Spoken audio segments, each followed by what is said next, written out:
Hi, I'm back. First of all, I'd like to show my t-shirt off. I've had this specially made for myself. This is heart on one side, and I've had cancer, so it's there. And this is my life. I've also got one in white, and it's the first time I've worn it just for the video. I apologise for not doing a video so quick because I've been suffering lots of problems recently, and I've been very down, bad and depressed, so I've had a lot to deal with. So going back to the end of the second video I did, when my husband got me admitted to Nottingham City Hospital on the 4th of December 2010. We get to EAU and I was assessed. They did normal ECG and blood tests, and then it was about 1:45 in the morning when the doctor came, and he was with me for about an hour. I explained my stomach problems to him, and also he examined me. I've got a lot of diarrhea, about 4 to 5 times a day, if I've not previously said that. So he examined me and suggested that I may have IBS, which is irritable bowel syndrome, which is, as far as I know, is in the lower intestines. And at 5 o'clock in the morning, another doctor came, and he noticed that my legs and feet were swollen. So he said I would have a heart scan, because it looks like I have a heart defect, and so I'll be stopping in a couple of days. Next day they did a chest x-ray on me, and they gave me some water tablets because the legs were that swollen and hot. It was really sore, and they gave me some cream to apply, which there's 3 different lots of creams, and each one just stung like hell. It was absolutely horrible. And during the day I was suffering, and they gave me cold compress just to put on my legs, so basically I was in bed all day.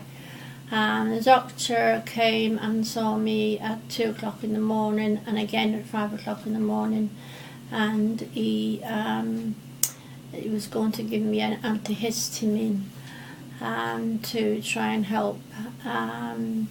Also, I was going to have a colonoscopy to check the bowels to see what was going on there. I was moved to Gilly's ward that night because there was no beds in the heart unit where I was supposed to have gone in the first place. The chest x-ray results came back, and it showed that I got an enlarged heart, and so the doctor was going to check the lung test to see what the cause was. On the following Tuesday I had to then start what they call a weight check. So basically it was the fluids, what you take in and also what you put out. They give me a tablet to help me to sleep, and they also gave me an injection in my stomach for blood clots. The legs have always been restless all my life, and they were jumping around like crazy quite a lot, and I just couldn't sleep even though I had the tablet.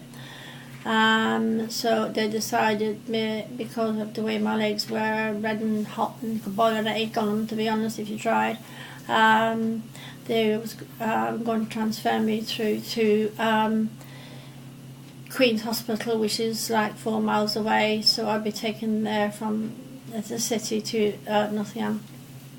So, but I went to the Queen's on the Friday, the 10th of that week, and I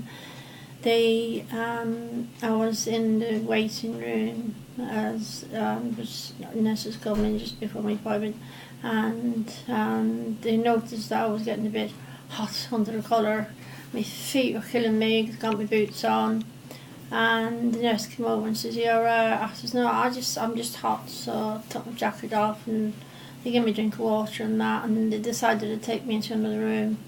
And I was examined there, and they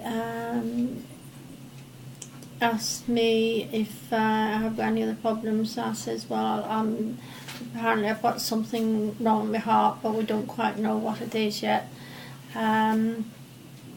So they're concerned about this, so they did the blood pressure thing, and it was low. I says, "Well, I am low anyway."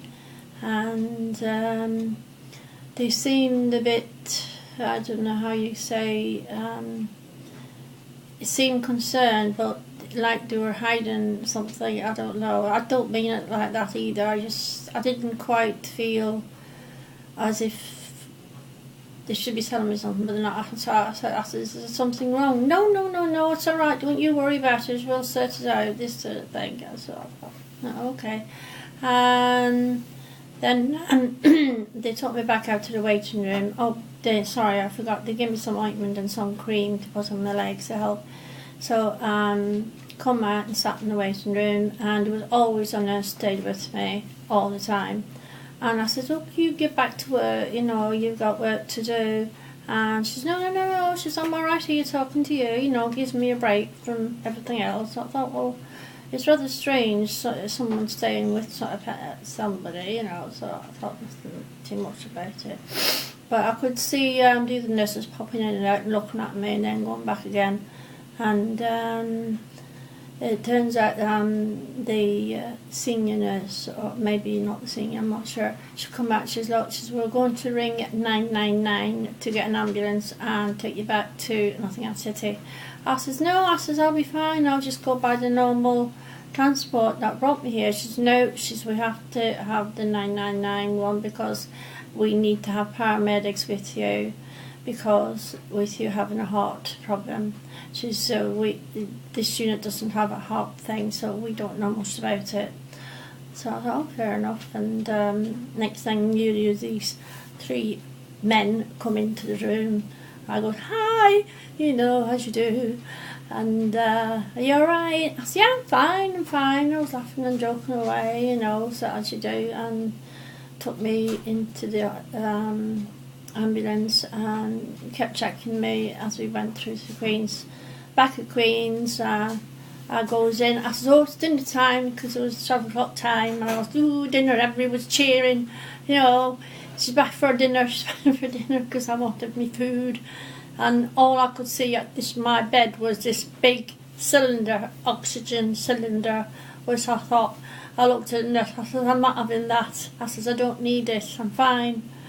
And they said that I would need it because you weren't very well at the Queen's.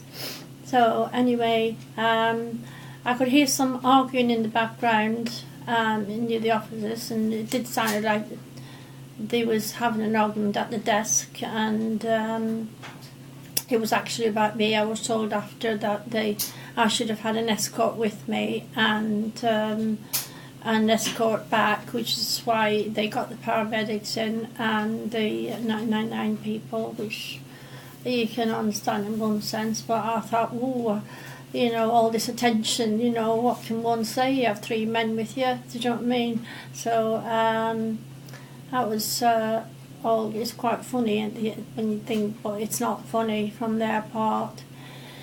So anyway, had me dinner and everything. So on the following Monday, I had my heart scan. Another word for it is echocardiogram. As well, it's like a 3D image, which is quite good. But the only problem is I had to stop there for about 30 minutes in the same position. Now I do have a back problem because I had an operation years ago, and obviously in that position it made my back even worse. They did take a break in between, and they said they would have the results the next day. But later on, the doctor actually came to see me, and the results had come in, and he thought he'd best to let me know straight away. And he said that my heart wasn't working properly, and he says my right side and my left side weren't synchronized with each other, so it was a bit like that going instead of like this. As far as I know, mine was going like that, so it was both sides.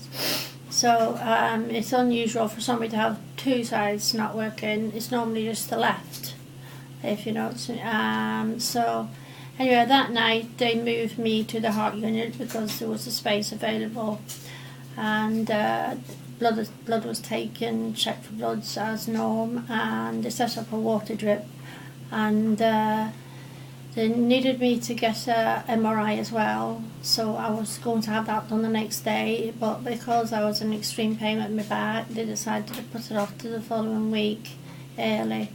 They questioned me about if there were any heart problems in the family and so forth, and they think I was born with this condition, whatever it was. They had still yet to find out. I have now got to start drinking less, and so my migraines came back because I used to have a lot of migraines. My legs started getting worse and kept jumping around of their own. I've done this for years. It was very bad one night in particular, and also funny. But my legs just kick out for no reason. I don't know if anybody's got that problem, but